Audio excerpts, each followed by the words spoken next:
Pour un peu de contexte, le droit a pu être soit un obstacle, soit un outil de destruction du commun.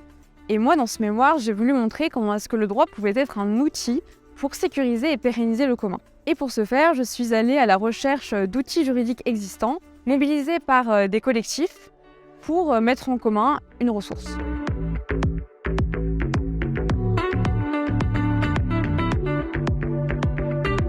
On est ici devant le cinéma La Clé, qui est un cinéma associatif historique du quartier latin, et qui a été occupé pendant 3 ans et qui a été expulsé l'an dernier.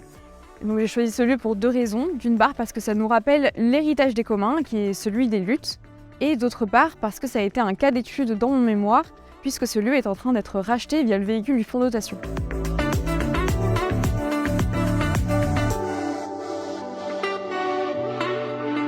Pour d'abord documenter les pratiques du droit de propriété mobilisées par les militants des communs, et d'autre part pour contribuer à la recherche juridique sur ce sujet qui me semble être au cœur des enjeux de notre époque.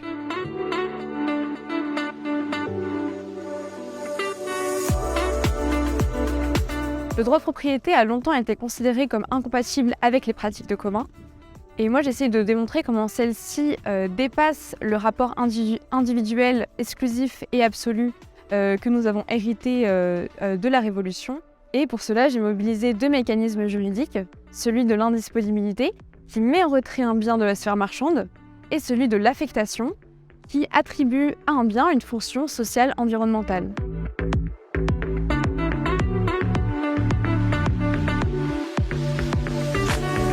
Alors que ce soit par les valeurs ou par les pratiques qui sont mises en place, je pense qu'il y a un dialogue très intéressant à nourrir entre les pratiques de commun et les structures de l'ESS.